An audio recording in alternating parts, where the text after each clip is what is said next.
Sabi ko kailangan ko na lang ay sustento. Hanggang sa dumating ang buwan at taon na hindi na siya nagpaparamdam. Hanggang sa nag-chat siya sa akin na babawiin daw niya ang anak ko. Natatakot ako at gulong-gulo ako na baka makuha niya ang anak ko.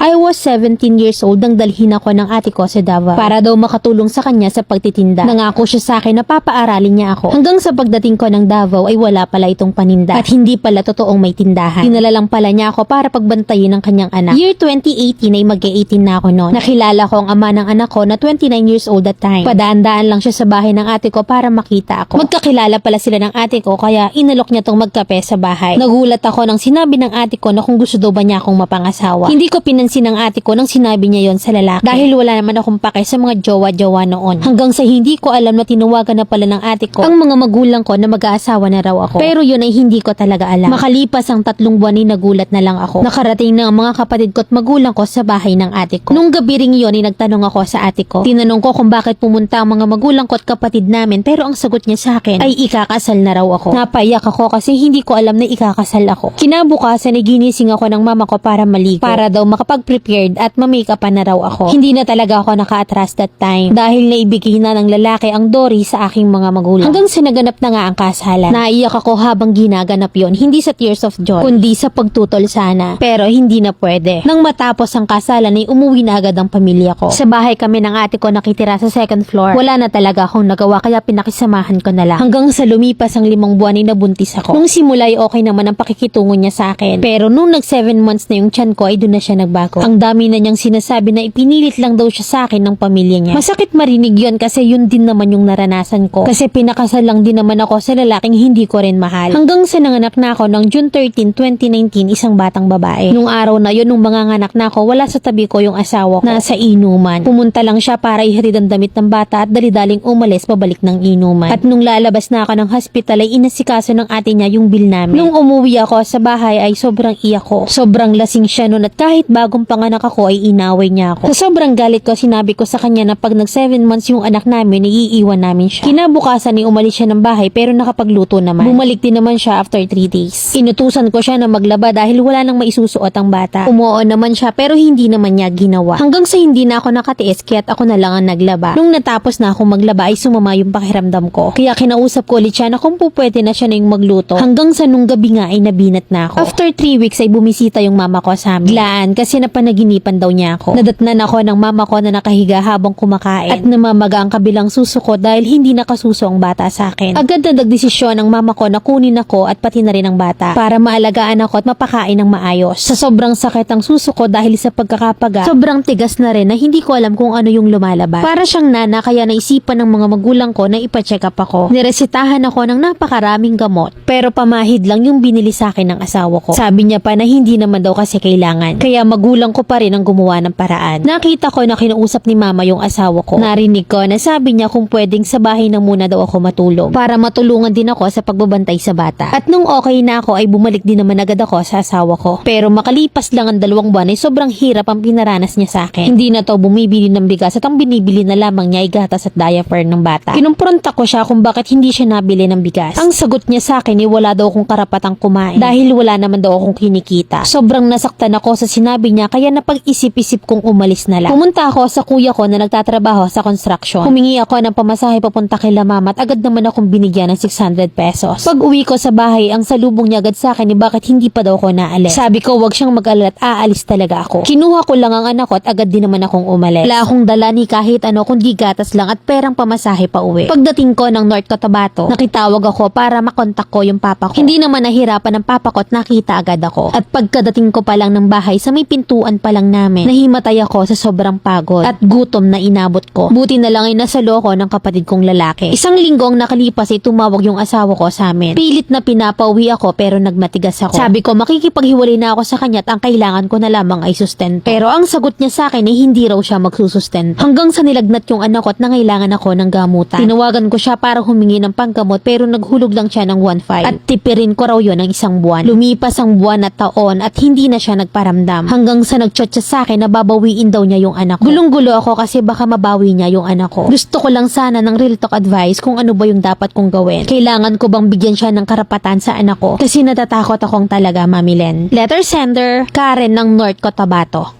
Bakit mo pa bibigyan ng karapatan? Wala namang kwenta yan. Sobrang kapal naman ang mukha niyang bawiin ng bata. Hindi nga niya masustentuhan ng tama. 25 ka na, diga. Mag-work ka at kahit sustento, wag kang hihingi sa kanya. Tsaka asan yung ate mong mahadera? Sarap kaltokan Sabihin mo, yan ang napala mo sa pakikialam niya sa'yo. Nagmatanda nang wala sa lugar. Sana yung mga babae na nasa sitwasyon mo, matuto kayong humindi. Kung hindi nyo gusto, wag tango ng tango. Lalo na't usapang kasal. Mahirap bawiin, ibalik sa dati, lalo't may batang nadadama. Tandaan natin na hindi sila makakapili ng magulang. Saludo sa mga ama na iginagapang ang pagsustento sa anak kahit paggaano kakomplikado ang sitwasyon. At sa mga natatangi naman, huwag kayong masyadong pala desisyon kung kailan nyo lang feel magbigay ng sustento. Kailangan bang ipaintindihan? Diyos ko po naman, hindi matutumbasan ng pera ang buhay at effort na ibinibigay ng isang ina. At least man lang you as a father will provide. Yung mga lalaking hindi marunong magpakatatay, matik inaalisan ng karapatan.